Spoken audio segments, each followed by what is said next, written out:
বাংলাদেশ ইসলামী ছাত্র শিবিরের 2026 সেশনের জন্য নতুন সেক্রেটারি জেনারেল নির্বাচিত হয়েছেন সিকবাতুল্লাহ সিকবা। শুক্রবার 26 ডিসেম্বর রাজধানীর চীন মৈত্রী সম্মেলন কেন্দ্রে ছাত্র শিবিরের সদস্যদের ভোটের ভিত্তিতে তাকে সেক্রেটারি নির্বাচিত করা হয়।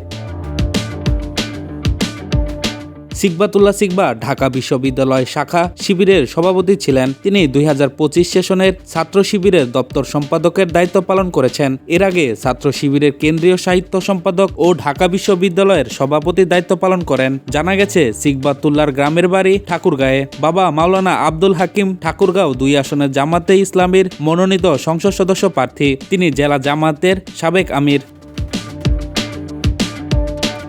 সিকবাতুল্লাহ আলোচনার কেন্দ্রবিন্দুতে আসেন জুলাই গণঅভ্যুত্থানের সময়। এর পরবর্তীতে ছাত্র শিবিরের ঢাকা বিশ্ববিদ্যালয় শাখার সাবেক সভাপতি হওয়ায় পরিচয় আরও সামনে আসে। ওই সময়ে তিনি সংগঠনটির কেন্দ্রীয় সাহিত্য সম্পাদক ছিলেন। এর আগে কেন্দ্রীয় শাখা এবং প্রকাশনা সম্পাদকও ছিলেন তিনি।